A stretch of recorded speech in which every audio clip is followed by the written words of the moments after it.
Cinquième partie. Les forces occultes. Dans la brume enveloppant de mystère la scène du monde, les petites déités du drame souterrain du temps, qui œuvrent loin du regard souverain du ciel, tramaient, à l'insu des créatures qu'elles font agir, les minces conspirations de ce règne mesquin, s'amusant de petits artifices, de brefs espoirs, de petits pas impatients et de petits moyens, se vautrant, reptiliennes, dans l'ombre et la poussière, accroupies dans l'ignominie de leur vie rampante. Une multitude trépidante et bigarrée, étrange méli-mélo d'artisans magiciens, apparaissait, modelant l'argile plastique de la vie, engeance d'elfes, race d'élémentaux.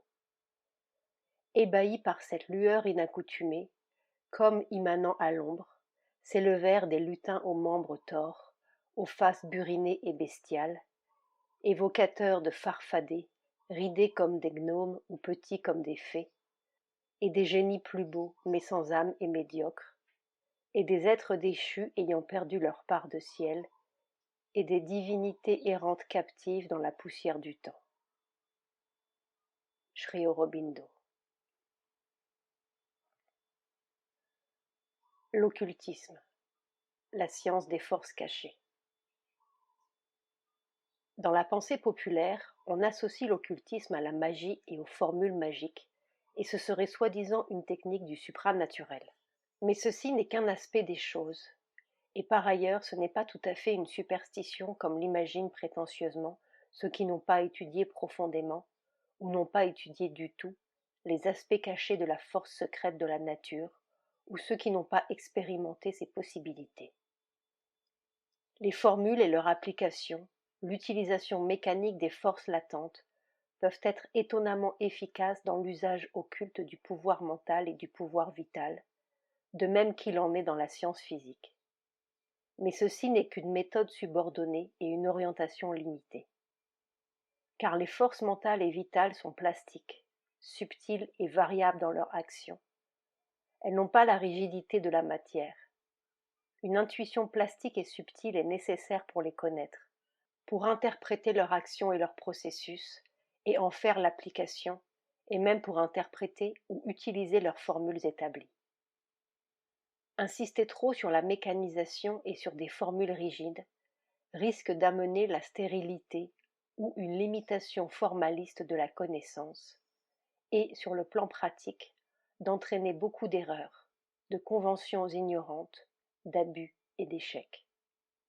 Maintenant que nous sommes en train de dépasser cette superstition d'après laquelle la matière est la seule vérité, il devient possible de revenir au vieil occultisme et de s'acheminer vers de nouvelles formulations et vers une investigation scientifique des secrets du mental et de ses pouvoirs encore cachés, d'entreprendre une étude attentive des phénomènes psychiques et des phénomènes psychologiques, anormaux ou supranormaux. Déjà, cette orientation nouvelle est en partie visible. Mais si elle doit trouver son accomplissement, il faut redécouvrir le vrai fondement, le vrai but et la vraie direction de cette ligne de recherche, ainsi que ses limites et les précautions nécessaires. Son but le plus important doit être la découverte des vérités et des pouvoirs cachés de la force mentale et du pouvoir vital, et la découverte des pouvoirs plus grands de l'esprit caché. La science de l'occulte est essentiellement la science du subliminal en nous-mêmes et du subliminal dans la nature universelle, et de tout ce qui est en rapport avec le subliminal, y compris le subconscient et le supraconscient, et elle doit être utilisée comme un élément de la connaissance de soi et de la connaissance du monde, servir à la dynamisation correcte de cette connaissance. Sri Aurobindo. Ces incidents extraordinaires qui s'écartent du cours ordinaire de la nature physique se produisent fréquemment en Inde et ne sont pas inconnus ailleurs. Ils s'apparentent à ce qu'on appelle en Europe les phénomènes produits par les esprits. Les hommes de science ne parlent pas de ces événements extraordinaires et n'y pensent pas, sauf pour les tourner en ridicule ou pour prouver qu'ils sont simplement des supercheries d'enfants simulant des manifestations surnaturelles. Les lois scientifiques ne font que définir schématiquement le processus matériel de la nature. Elles peuvent être utilisées valablement pour reproduire ou étendre à volonté un processus matériel, mais il est clair qu'elles ne peuvent pas définir la chose elle-même. L'eau, par exemple, n'est pas seulement un peu d'oxygène et d'hydrogène mis ensemble. La combinaison est simplement un procédé ou un système qui permet la matérialisation d'une nouvelle chose nommée eau. Ce qu'est en réalité cette nouvelle chose est toute une autre affaire. En fait, il y a différents plans de substance, grossiers, subtils et plus subtils, jusqu'à ce qui est appelé substance causale, karana. Ce qui est plus grossier peut être réduit à l'état subtil et du subtil amené à l'état grossier. Cela explique la dématérialisation et la rematérialisation. Ce sont des procédés occultes qui sont considérés vulgairement comme de la magie. Ordinairement, le magicien ne sait rien du pourquoi de ce qu'il fait. Il a simplement appris la formule ou le procédé, ou encore il maîtrise des êtres élémentaires appartenant à des états plus subtils, plans ou mondes, qui exécutent à sa place. Les Tibétains pratiquent largement les procédés occultes. Si vous lisez les livres de Madame David Neil, qui a vécu au Tibet, vous aurez une idée de leur virtuosité dans ce domaine. Mais les lamas tibétains ont aussi quelques connaissances des lois de l'énergie occulte, mentale et vitale, et de la manière de la faire agir sur les objets physiques. Il y a là quelque chose qui va au-delà de la simple magie. Le pouvoir direct de la force mentale ou de la force de vie sur la matière peut être étendu à un degré presque illimité. Il faut se rappeler que l'énergie est fondamentalement une dans tous les plans et ne fait que prendre une forme de plus en plus dense, de sorte que rien n'est a priori impossible à l'énergie mentale ou à l'énergie de vie, agissant directement sur l'énergie et la substance matérielle. Si elles agissent, elles peuvent faire agir un objet matériel, ou plutôt peuvent faire accomplir à un objet matériel les choses qui seraient pour cet objet, dans son équilibre ou selon sa loi ordinaire, inhabituelle et par conséquent apparemment impossible. Sri Aurobindo. Il ne faut pas confondre la magie avec l'occultisme. L'occultisme est une science, et c'est la connaissance des forces invisibles et la capacité de les manier, comme on a la capacité de manier les forces matérielles si on les a étudiées scientifiquement. La magie, ce sont des espèces de procédés qui ont été fixés probablement par des gens qui avaient une certaine connaissance, et encore plus un certain pouvoir de formation vitale. Ce sont des choses que l'on peut apprendre sans avoir aucune capacité spéciale. C'est-à-dire que quelqu'un qui n'a aucun pouvoir intérieur peut apprendre ça comme il apprendrait la chimie par exemple, ou les mathématiques. C'est une chose que l'on apprend comme ça, ce n'est pas une chose que l'on acquiert. Alors ça ne porte pas en soi de vertu spéciale, excepté le même genre de vertu que celle acquise lorsqu'on apprend des manipulations chimiques.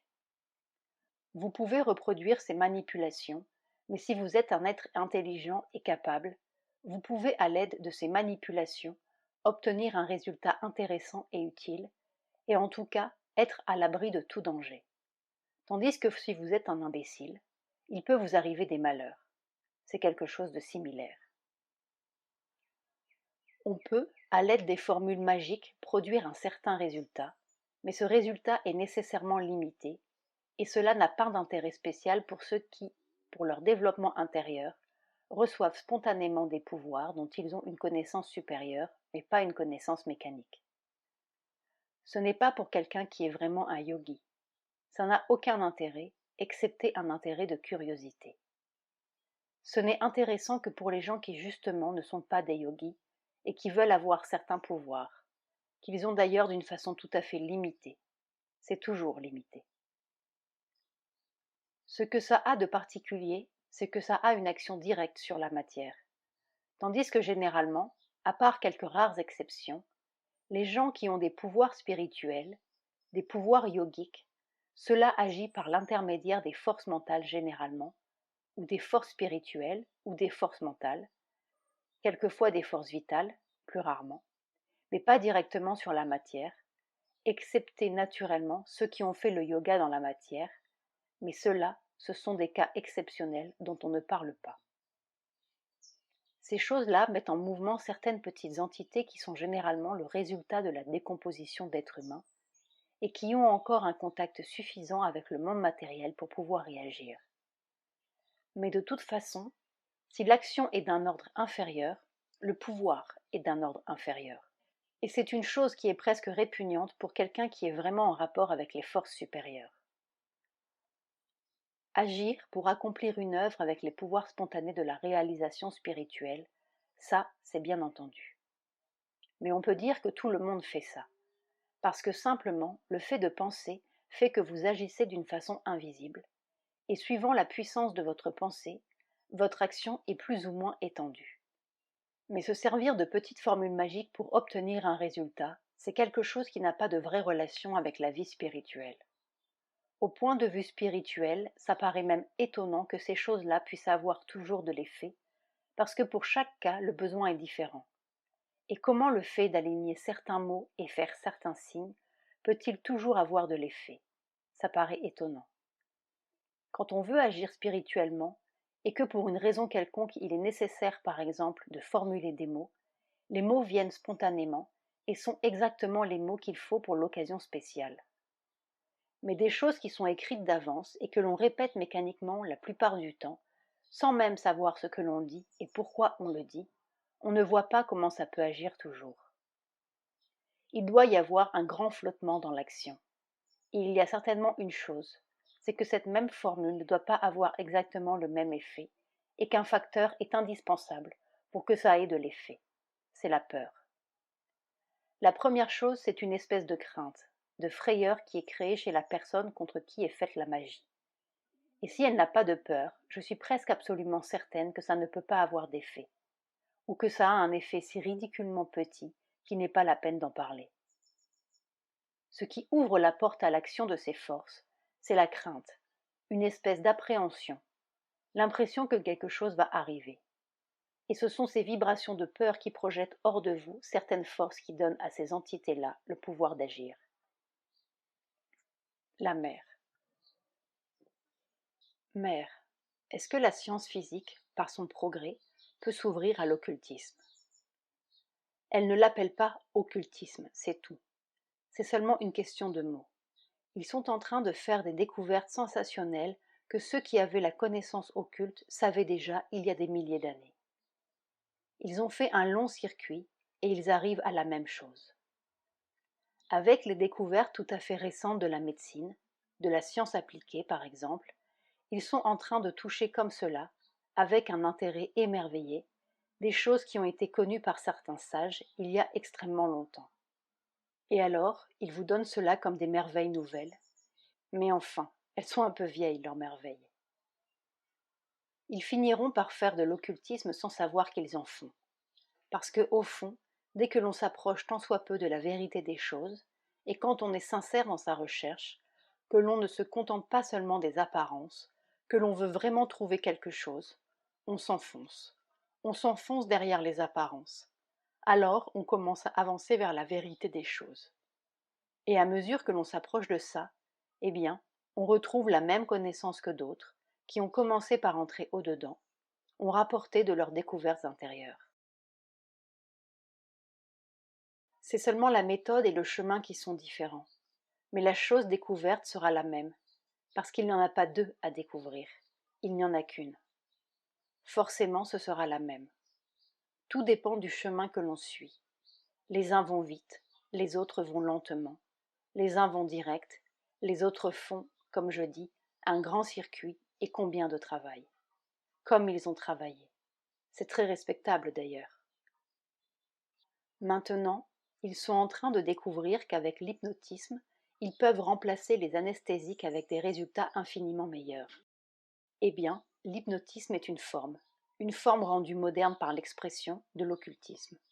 Une forme très limitée, très petite d'un pouvoir tout à fait exigu en comparaison du pouvoir occulte, mais enfin, c'est une forme d'occultisme sur laquelle on a mis des mots modernes pour rendre la chose moderne. Et je ne sais pas si vous êtes au courant de cela, mais c'est très intéressant à un certain point de vue. Par exemple, on a essayé ce procédé d'hypnotisme pour quelqu'un à qui l'on voulait faire une greffe de la peau sur une blessure.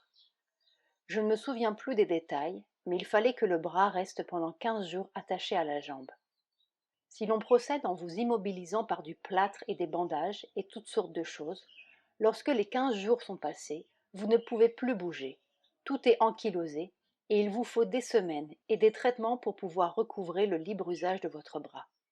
Dans ce cas-là, on n'avait rien lié, rien immobilisé matériellement. Pas de plâtre, pas de bandage, rien. On avait simplement hypnotisé la personne et on lui avait dit de tenir son bras comme cela. Elle l'a tenu pendant les 15 jours, sans effort, sans difficulté, sans que sa volonté ait besoin d'intervenir. C'était la volonté de celui qui l'avait hypnotisé qui intervenait. Ça a parfaitement réussi. Le bras est resté dans la position voulue, et quand les 15 jours ont été passés et que l'on a défait l'hypnotisme, quand on a dit à la personne « Maintenant, vous pouvez bouger », elle s'est mise à bouger. Eh bien, c'est un progrès. On va se rencontrer bientôt. Ce ne sera plus du tout qu'une question de mots. Alors, si l'on n'est pas trop obstiné, on peut s'entendre sur la valeur des mots. La mer. Les mondes et les entités occultes. La semaine dernière, j'ai parlé du seuil de l'occultisme. Alors on me pose une question sur ce monde occulte, c'est-à-dire invisible aux yeux physiques ordinaires, et on me demande des explications ou des commentaires sur les êtres qui vivent dans ces mondes invisibles pour les yeux ordinaires. On me dit même que je parle très souvent d'entités négatives, c'est-à-dire de formations hostiles, de petits êtres qui sont le produit de la désintégration des êtres humains à leur mort, la désintégration de l'être vital ou de l'être mental humain à la mort, mais que je n'ai jamais parlé de grands êtres, des êtres magnifiques ou des entités positives qui aident l'évolution. Je crois que je vous en ai parlé assez souvent, mais enfin, on me demande encore des explications. Eh bien, le monde occulte n'est pas une seule région où tout est mélangé et qui simplement devient occulte parce que nous ne pouvons pas le voir. Le monde occulte est une gradation de régions. On pourrait peut-être dire de plus en plus éthérées ou subtiles. En tout cas de plus en plus éloignées, dans leur nature, de la matérialité physique telle que nous la voyons d'une façon ordinaire. Et chacun de ces domaines est un monde en soi qui a ses formes et qui est habité par des êtres qui ont une densité, on pourrait dire analogue à celle du domaine dans lequel ils vivent.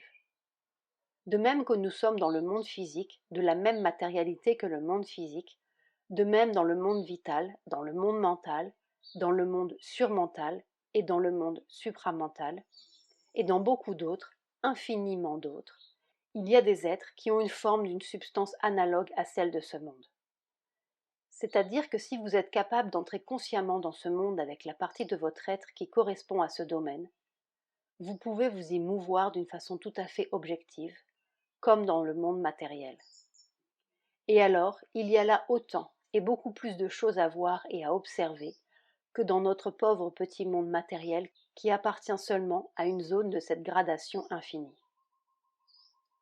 Vous rencontrez de tout dans ces domaines, et il vous faut une étude aussi approfondie, peut-être plus approfondie encore, que dans le monde physique, pour pouvoir connaître ce qui s'y passe, avoir des relations avec les êtres qui y vivent.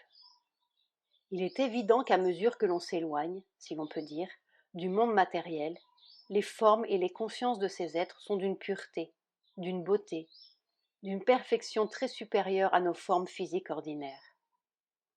Ce n'est que dans le monde vital le plus proche, celui qui est pour ainsi dire mélangé à notre vie matérielle, quoiqu'il la dépasse et qu'il y ait une zone où le vital n'est plus mélangé au monde matériel, celui-là, ce vital matériel, on peut dire que sous certains de ses aspects, il est encore plus laid qu'ici, parce qu'il est rempli d'une mauvaise volonté qui n'est pas contrebalancée par la présence de l'être psychique qui, dans le monde physique, amende, corrige, répare, dirige cette mauvaise volonté. Mais c'est une zone assez limitée, et dès qu'on la dépasse, on peut trouver, rencontrer des choses qui ne sont pas favorables à la vie humaine, des êtres qui ne sont pas à l'échelle de l'existence humaine, mais qui ont leur beauté, leur grandeur à eux, et avec lesquels on peut établir des relations qui peuvent devenir tout à fait plaisantes et même utiles.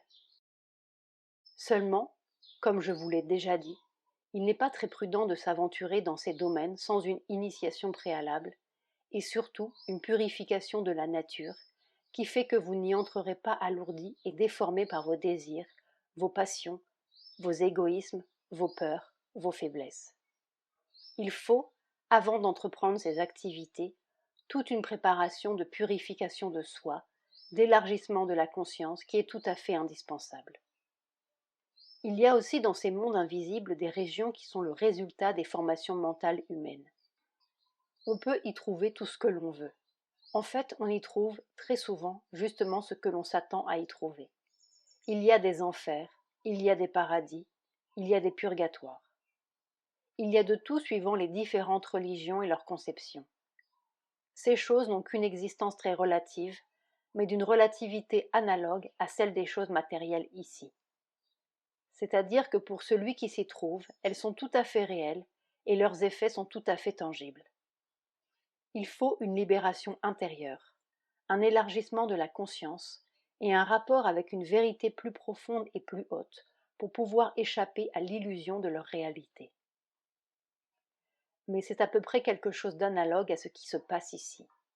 Les êtres humains sont persuadés, pour la plupart, que la seule réalité est la réalité physique, la réalité de ce que l'on peut toucher, de ce que l'on peut voir, et pour eux, tout ce qui ne se voit pas, ne se touche pas, ne se sent pas, est après tout problématique. Eh bien, c'est un phénomène tout à fait analogue qui se passe là. Les gens qui, au moment de mourir, sont persuadés, pour une raison ou une autre, qu'ils vont aller dans un paradis ou bien dans un enfer, ils s'y trouvent après leur mort. Et pour eux, c'est vraiment un paradis ou c'est vraiment un enfer. Et on a toutes les peines du monde à les faire sortir de là pour aller dans un endroit qui est plus vrai, plus réel. Alors, il est difficile de parler de ces mondes, de ces innombrables mondes en quelques minutes. C'est une connaissance qui demande une expérience vécue, de nombreuses années, tout à fait systématique et qui exige, comme je l'ai dit, une préparation intérieure tout à fait indispensable pour la rendre inoffensive.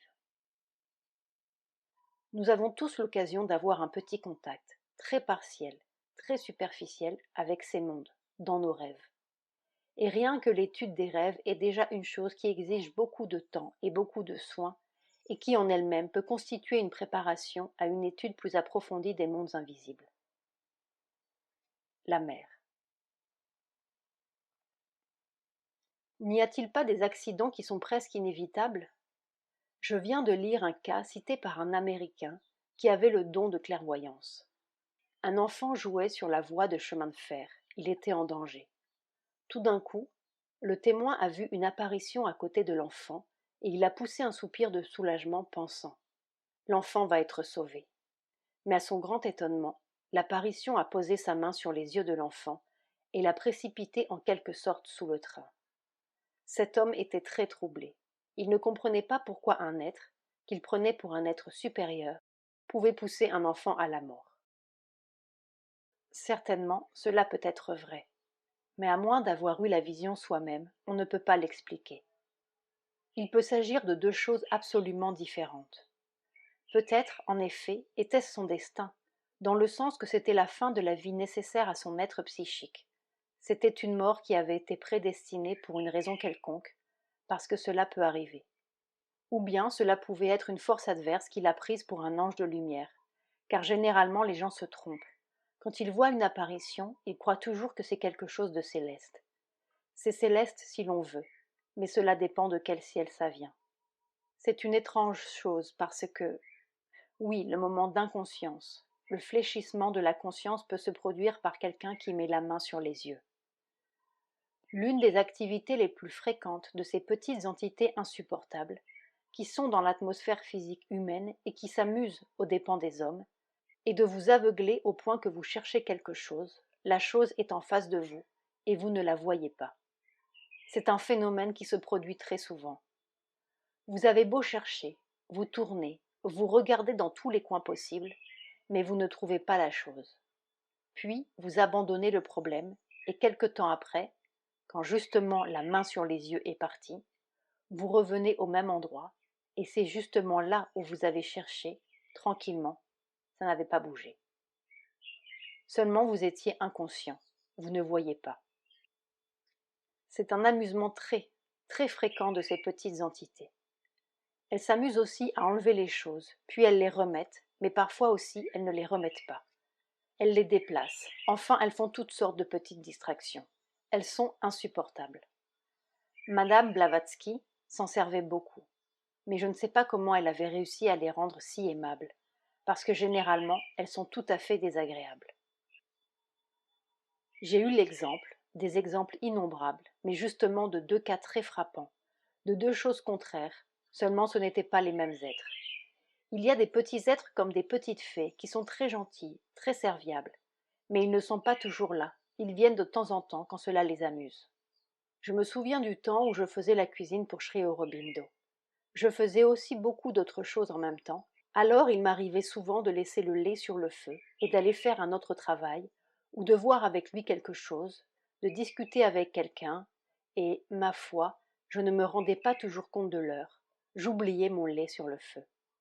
Et quand j'oubliais le lait sur le feu, je sentais tout d'un coup. Dans ce temps-là, je m'habillais en sari, comme une petite main qui prenait un pli de mon sari et le tirait, comme ça. Alors je courais vite et je m'apercevais que le lait était juste sur le point de déborder.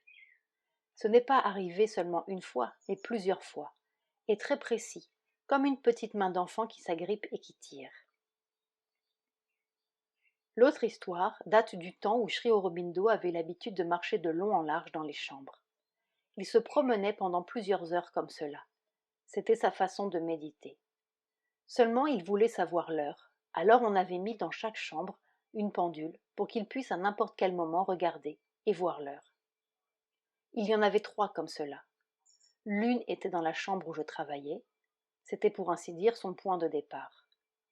Un jour il arrive et il demande « Quelle heure est-il » Il regarde et la pendule est arrêtée. Il s'en va dans la chambre voisine se disant « Là, je verrai l'heure ». La pendule est arrêtée.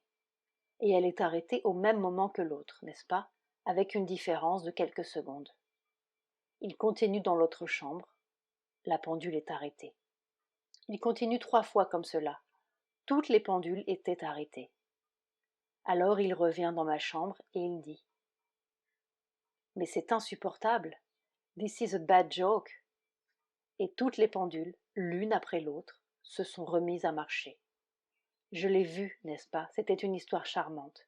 Il était fâché, il disait « This is a bad joke » et toutes les pendules sont reparties. La mer. Ces êtres vitaux ont-ils un être psychique? Non, j'ai dit que la première chose qu'ils devaient faire pour s'incarner, c'est de chasser l'être psychique de la personne qu'ils possèdent. Cela peut arriver dès la naissance. Il y a des enfants qui sont presque morts-nés. On pense qu'ils sont morts et tout d'un coup ils revivent. Cela veut dire qu'un être vital s'est incarné en eux. J'ai connu des cas ainsi. Cela peut arriver aussi au cours d'une maladie. Quelqu'un est très malade et peu à peu, il relâche le contact avec l'être psychique. Puis, dans un évanouissement ou quelque autre état analogue, il coupe entièrement le contact et l'être vital se précipite dans le corps. J'ai connu aussi des cas de ce genre, où ce peut être une action lente. L'être vital entre dans l'atmosphère de la personne, il l'influence, et finalement cause des maladies, des crises, surtout des maladies mentales. Alors, le moment venu, la connexion avec l'être psychique est tout à fait coupée et l'être vital prend possession du corps. Il y a des cas où les gens tombent très malades et sortent de la maladie tout différents de ce qu'ils étaient avant. Très souvent, cela se passe ainsi. Vous avez dit que ces êtres du vital étaient attirés par la vie spirituelle. Pourquoi? Ils sont attirés, mais cela ne veut pas dire qu'ils aient sincèrement décidé de suivre la vie spirituelle. Le caractère principal de ces êtres est le mensonge. Leur nature est faite de tromperie. Ils ont un pouvoir d'illusionnisme. Ils peuvent prendre l'apparence des êtres divins ou des êtres supérieurs. Ils peuvent apparaître dans un éblouissement de lumière, mais les gens vraiment sincères ne sont pas trompés. Ils sentent tout de suite quelque chose qui les avertit. Mais si l'on aime le merveilleux, l'inattendu, si l'on aime les choses fantastiques, si l'on aime vivre un roman, on se laisse facilement tromper. Il y a eu dernièrement un exemple historique. C'est le cas de Hitler qui était en rapport avec un être qu'il considérait comme le suprême. Cet être venait et lui donnait des conseils, lui disait tout ce qu'il fallait faire. Hitler se retirait dans la solitude et restait le temps qu'il fallait pour entrer en contact avec son guide et recevoir de lui les inspirations qu'il mettait ensuite à exécution très fidèlement. Cet être que Hitler prenait pour le suprême était tout simplement un Asura, celui que l'on appelle le seigneur du mensonge en occultisme, et il se proclamait le seigneur des nations. Il avait une apparence resplendissante. Il pouvait donner le change à n'importe qui, sauf à celui qui avait vraiment la connaissance occulte et qui pouvait voir ce qui était là, derrière l'apparence. Il aurait trompé n'importe qui, n'est-ce pas? Il était vraiment splendide. Généralement, il apparaissait à Hitler avec une cuirasse et un casque d'argent. Une sorte de flamme sortait de sa tête. Et il y avait une atmosphère de lumière éblouissante autour de lui, si éblouissante que Hitler pouvait à peine le regarder. Il lui disait tout ce qu'il fallait faire. Il jouait avec lui comme avec un singe ou une souris. Il avait tout à fait décidé de lui faire faire toutes les extravagances possibles, jusqu'au jour où il se romprait le cou, ce qui est arrivé. Mais des cas comme celui-là, il y en a beaucoup, à une moindre échelle, bien entendu. Hitler était un très bon médium. Il avait de grandes capacités médiumniques, mais il manquait d'intelligence et de discernement. Cet être pouvait lui dire n'importe quoi, et il avalait tout. C'est lui qui le poussait peu à peu. Et cet être faisait cela comme une distraction. Il ne prenait pas la vie au sérieux. Pour ces êtres-là, les hommes sont de très petites choses avec lesquelles on joue, comme un chat joue avec une souris, jusqu'au jour où on les mange. Les gens mentalement dérangés sont-ils possédés? Oui, à moins qu'il n'y ait une lésion physique, un défaut de formation ou un accident, une congestion. Dans tous les autres cas, ce sont toujours des possessions. La preuve en est que si l'on vous amène une personne tout à fait dérangée mentalement, si elle a une lésion, on ne peut pas la guérir. Tandis que s'il n'y a pas de lésion physique, si c'est une possession, on peut la guérir. Malheureusement, ces choses-là n'arrivent qu'aux gens qui les aiment. Il faut qu'il y ait dans l'être beaucoup d'ambition, de vanité, joint à beaucoup de stupidité et un terrible amour-propre. C'est sur ces choses-là que ces êtres jouent. J'ai connu des cas comme cela de personnes qui étaient partiellement possédées, et je suis arrivée à les débarrasser des êtres qui les possédaient. Naturellement, elles ont senti un certain soulagement, une sorte de confort pendant un certain temps, mais cela ne durait pas longtemps. Presque immédiatement cela s'effaçait et elles pensaient: maintenant je suis devenue un être tout à fait ordinaire, tandis qu'avant j'étais un être exceptionnel. Ils sentaient en eux un pouvoir exceptionnel, même si c'était un pouvoir de mal faire, et ils en étaient satisfaits. Alors, que faisaient-ils? Ils appelaient de toute leur force le pouvoir qu'ils avaient perdu. Bien sûr, l'être détruit ne pouvait pas revenir, mais comme ces êtres-là existent par milliers, il était remplacé par un autre. J'ai vu cela arriver 3 fois de suite dans un cas, si bien que j'ai fini par dire à cette personne: je suis fatigué. Débarrassez-vous vous-même, moi je ne m'en occupe plus. La mer. Dans tous les monuments religieux, dans tous les monuments les plus, enfin, considérés comme de la plus haute religion, que ce soit en France, que ce soit dans d'autres pays, que ce soit au Japon, ce n'étaient jamais les mêmes temples, ni les mêmes églises, ni les mêmes dieux, et mon expérience a été partout à peu près la même, avec de très petites différences. J'ai vu que ce qu'il y avait de force concentrée dans l'Église dépendait exclusivement des fidèles, de la foi des fidèles. Et il y avait encore une différence entre la force telle qu'elle était réellement et la force telle qu'ils la sentaient. Par exemple, j'ai vu dans une des plus belles cathédrales de France, qui est vraiment au point de vue artistique un des monuments les plus magnifiques que l'on puisse imaginer, dans l'endroit le plus sacré, j'ai vu une énorme araignée noire vitale, qui avait fait sa toile et l'avait répandue sur tout l'endroit, et qui attrapait là-dedans et puis absorbait toutes les forces qui y avaient émané avec la dévotion des gens et leurs prières et tout cela. C'était un spectacle qui n'était pas très réjouissant. Et les gens qui étaient là et qui priaient, ils sentaient un contact divin. Ils recevaient toutes sortes de bienfaits de leurs prières, et pourtant c'était cela qui était là, la chose qui était là. Mais ils avaient leur foi, qui pouvait changer cette chose mauvaise en quelque chose de bon en eux, parce qu'ils avaient la foi.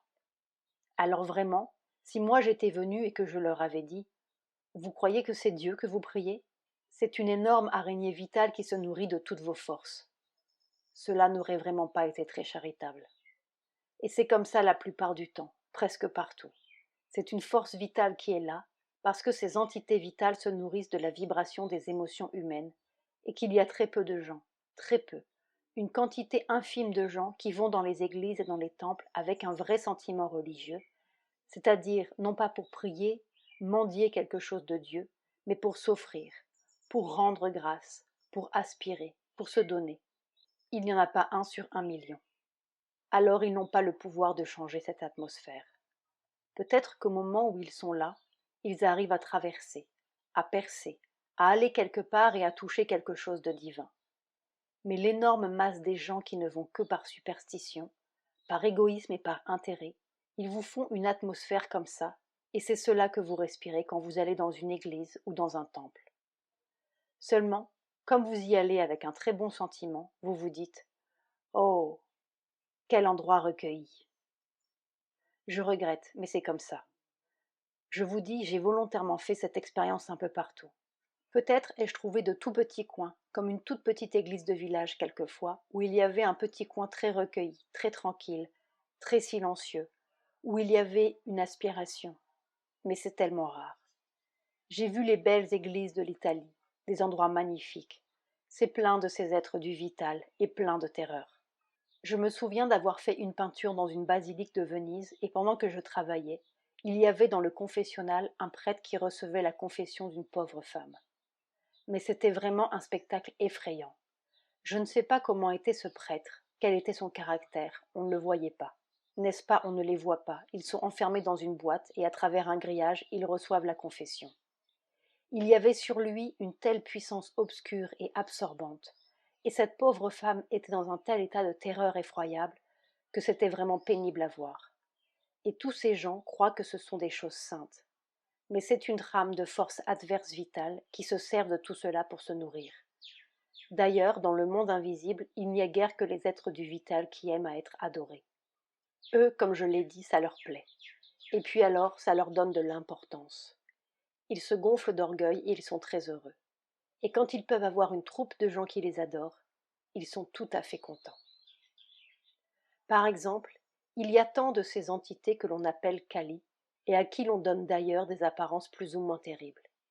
Il y en a tant qui sont même installés dans des maisons, qui sont la déesse de la famille. C'est plein d'une force vitale terrible.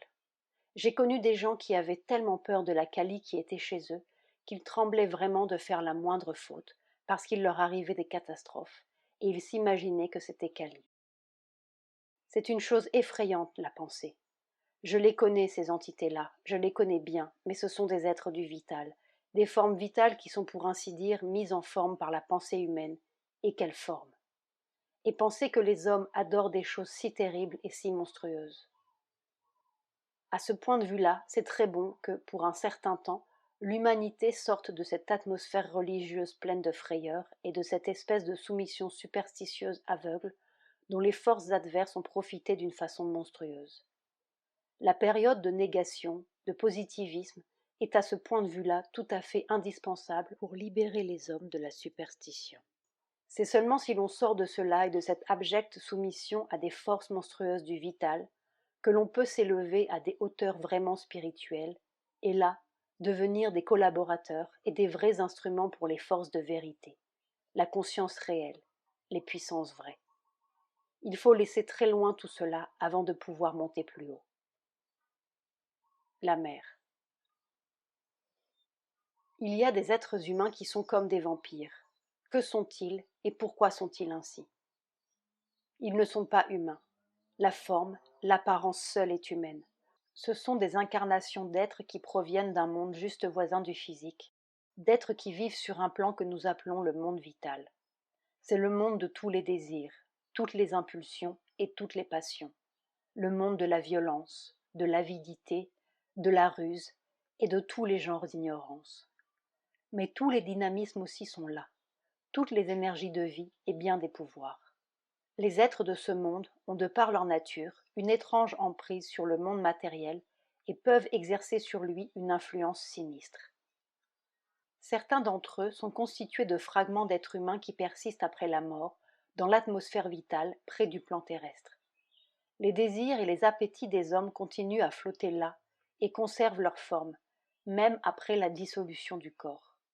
Souvent ils cherchent encore à se manifester et à se satisfaire, et la naissance de ces créatures du monde vital en est la conséquence.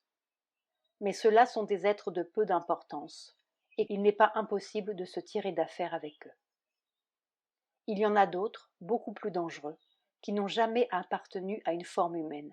Jamais ils ne naquirent dans un corps humain sur terre, car le plus souvent, ils refusent ce mode de naissance qui rend esclaves de la matière, et ils préfèrent rester dans leur propre monde, puissant et nuisible, et de là garder leur emprise sur les êtres terrestres. Car bien qu'ils n'acceptent pas de naître sur terre, ils veulent être en contact avec la nature physique, mais sans être liés par elle. Leur méthode consiste à essayer d'abord de jeter leur influence sur un homme. Ensuite, ils entrent lentement dans son atmosphère et à la fin, ils peuvent prendre complètement possession de lui, chassant entièrement la vraie âme humaine et sa personnalité. Ces créatures, quand elles sont ainsi en possession d'un corps terrestre, peuvent avoir l'apparence humaine, mais elles n'ont certes pas la nature humaine. Elles ont l'habitude de tirer à elles la force de vie des êtres humains. Elles attaquent et capturent le pouvoir vital partout où elles peuvent s'en nourrir. Si elles pénètrent dans votre atmosphère, vous vous sentez soudain déprimé et épuisé. Si vous restez près d'elles quelque temps, vous tombez malade. Si vous vivez avec l'une d'elles, cela peut vous tuer. Mais comment peut-on débarrasser son entourage de telles créatures, une fois qu'elles y sont entrées? Le pouvoir vital incarné dans de tels êtres est d'un genre tout à fait matériel et agit seulement à une très courte distance. D'ordinaire, si vous ne vivez pas dans la même maison qu'eux, ou que vous ne soyez pas en leur compagnie, vous ne risquez guère de tomber sous leur influence. Mais si vous établissez entre eux et vous un chemin de liaison ou de communication, par lettres par exemple, alors vous rendez possible un échange de forces et vous vous exposez à être influencé par eux, même à grande distance.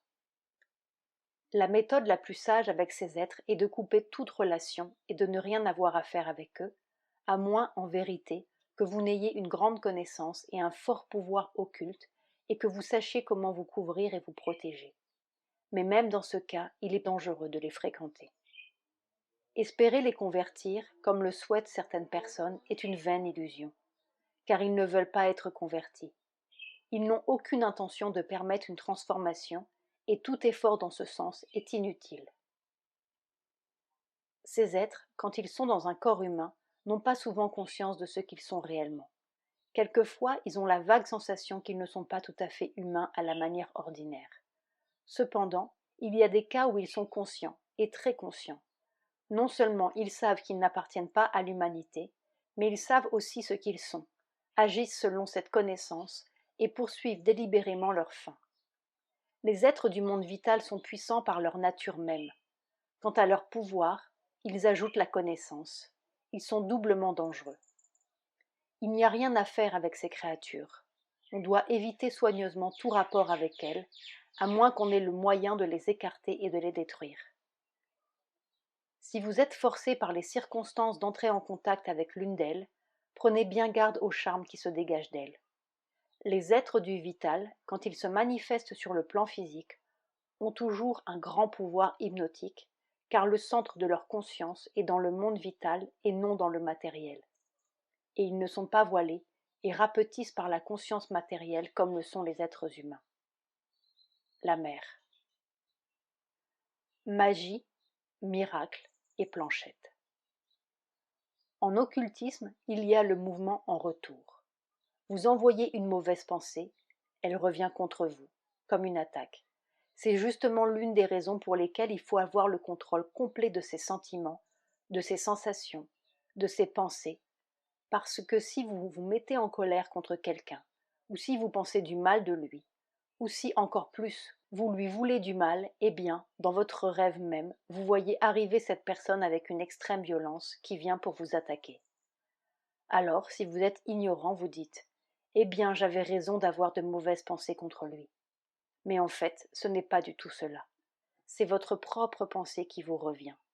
Et la personne peut être absolument ignorante de tout ce qui s'est passé, parce que, et c'est l'une des lois les plus communes en occultisme, si vous faites une formation, par exemple une formation mentale qui doit arriver un accident ou quelque chose de désagréable à une personne, et que vous envoyez cette formation, s'il se trouve que cette personne est elle-même dans un état de conscience très supérieur, qu'elle ne veut pas de mal du tout, qu'elle est tout à fait indifférente et désintéressée dans l'affaire, la formation viendra contre son atmosphère et au lieu d'entrer, elle rebondira sur celui qui l'a faite. Il est arrivé comme cela des accidents graves. Il y avait certaines gens qui faisaient de cette déformation vulgaire de l'occultisme qu'on appelle la magie, et qui avaient fait des formations de magie contre quelqu'un. Mais il se trouvait que cette personne était très au-dessus et ne pouvait pas être touchée par ces formations-là. Alors elles reviennent sur eux, mortelles. S'ils avaient formé la mort, c'est eux qui meurent. La mère. On doit s'en servir, des pouvoirs, comme on les a reçus. C'est l'union avec le divin qui les donne. C'est au service de la volonté divine qu'ils doivent être mis, et non à celui d'une vanité plus ou moins déguisée. Si l'on se sert du pouvoir pour montrer qu'on le possède, il devient si plein de fausseté et de mensonges que finalement il disparaît. Mais ce n'est pas un cas tout à fait absolu, parce que, comme je l'ai dit au commencement, quand il s'agit d'un pouvoir comme le pouvoir de guérir, ou de changer une chose tout à fait extérieure, faire qu'une circonstance défavorable devienne une circonstance favorable, retrouver des objets perdus, tous ces petits miracles innombrables que l'on trouve dans toutes les religions, il est beaucoup plus facile, et même plus efficace, de les faire à l'aide des entités du vital, qui ne sont pas toujours recommandables, loin de là.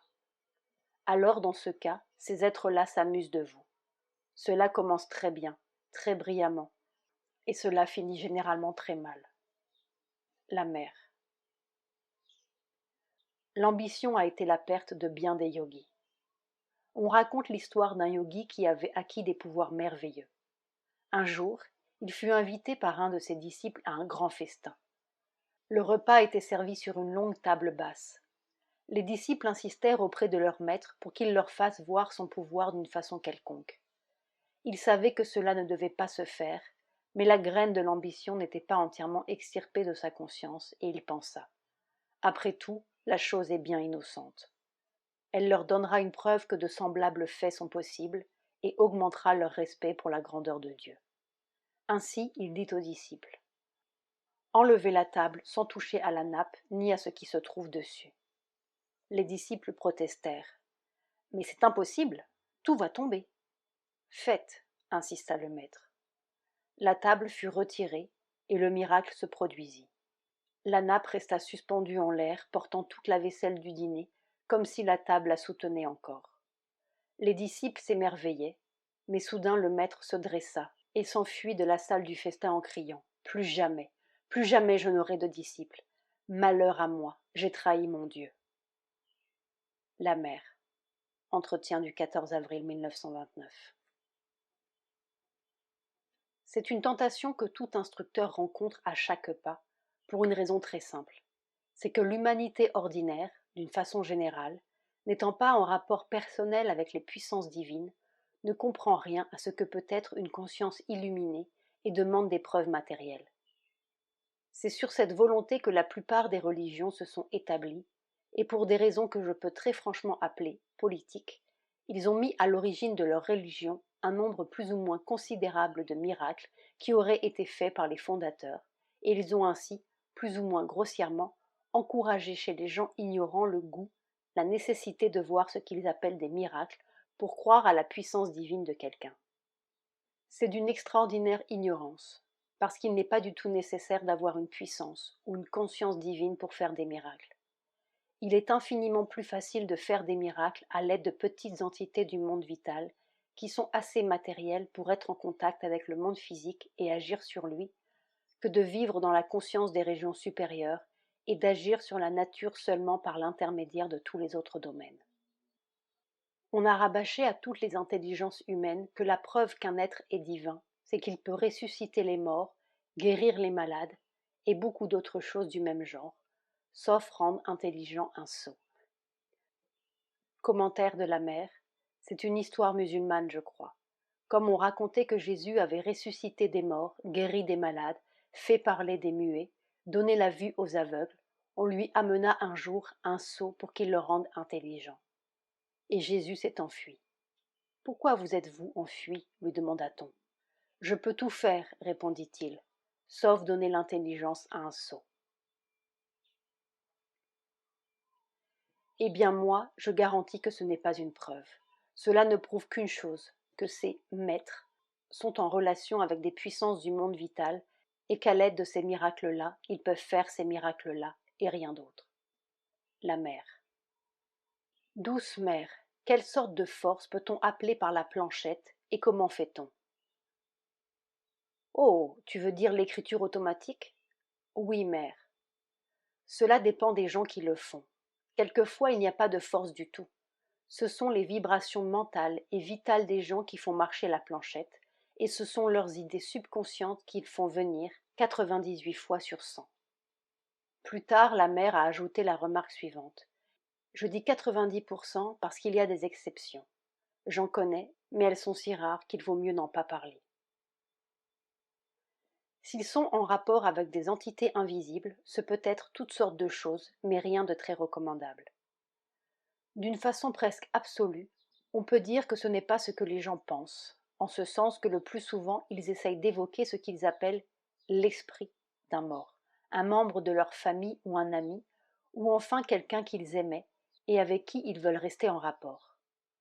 Et ils leur posent d'ailleurs les questions les plus imbéciles. Heureusement qu'ils ne réussissent pas à les déranger. De ce point de vue, on peut dire que si vous aviez une relation d'amour profond et sincère avec quelqu'un qui est parti, qui a quitté son corps, et que vous soyez vous-même dans un état de calme et de force suffisant, cette personne peut choisir de prendre refuge vitalement pour un temps plus ou moins long dans votre atmosphère, l'atmosphère de la personne qui les aime. Dans ce cas, cela implique que la relation était très proche, très intime, et si vous n'êtes pas tout à fait matériel au point de n'avoir aucune perception mentale directe, vous pouvez rester en rapport mental avec cette personne, en communication avec elle. C'est un cas assez rare parce que, généralement, si votre atmosphère est suffisamment calme et forte pour qu'elle puisse vraiment servir de protection, la personne qui a quitté son corps y entre dans un repos profond qu'il est tout à fait mauvais de troubler. Et la meilleure chose que vous puissiez faire, c'est d'envelopper cette personne de votre amour et de la laisser tranquille. Par conséquent, même s'il était possible d'entrer en communication avec elle par ce moyen, que je peux appeler très grossier, il serait malséant de le faire. Mais généralement, les gens qui ont en eux les capacités, les facultés nécessaires pour pouvoir servir d'abri pendant un temps, un abri de transition, à ceux qui sont partis, n'ont pas l'idée saugrenue de déranger le repos de celui qu'ils aiment en faisant tapoter une planchette. Heureusement.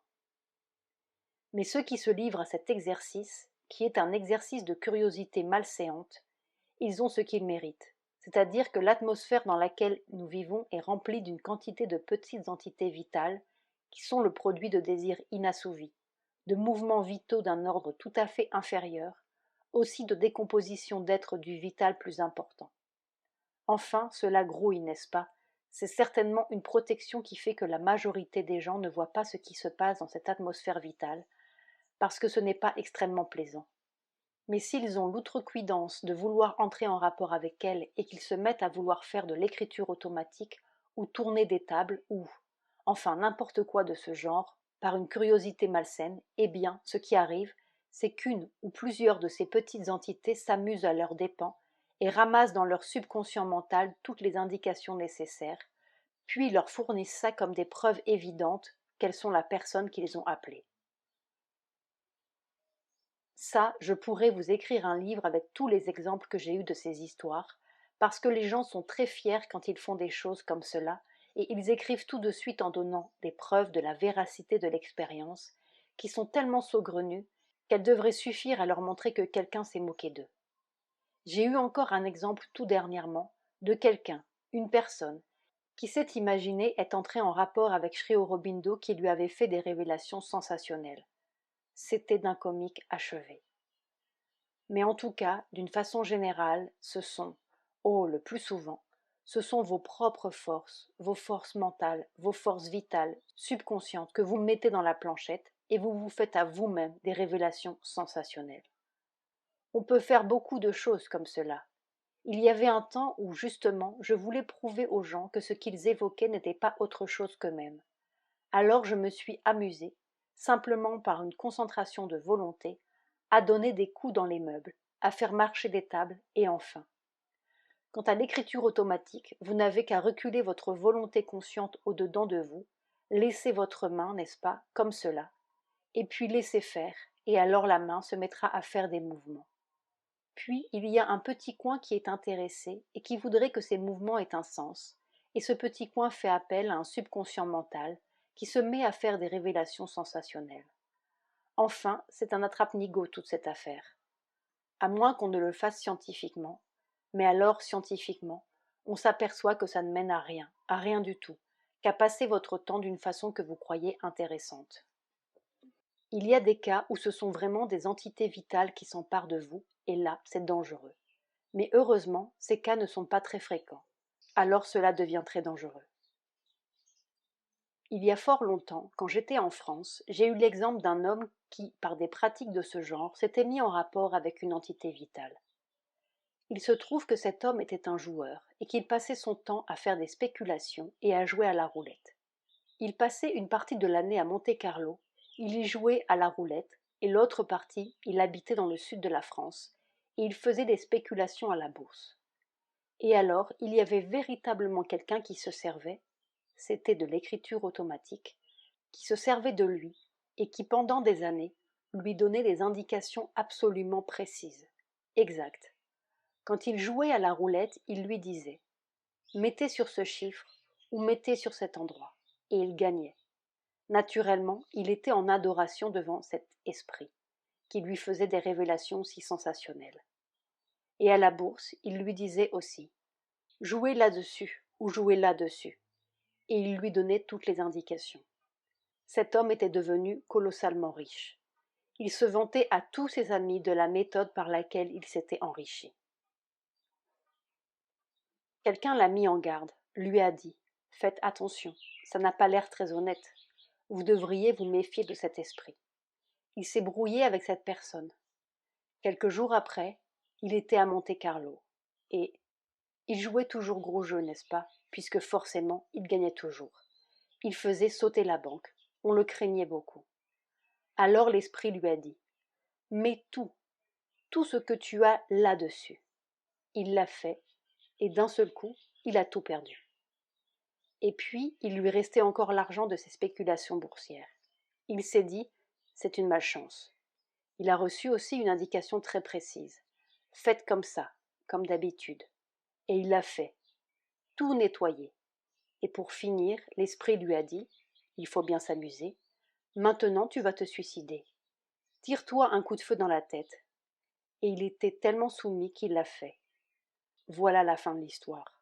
Et ça, c'est une histoire authentique. Alors le moins que l'on puisse dire, c'est que c'est dangereux. Il vaut beaucoup mieux ne pas se livrer à des occupations de ce genre. Non, ou bien ce sont des amusements qui n'ont pas beaucoup de sens, ou bien ce sont des occupations malsaines. La mer.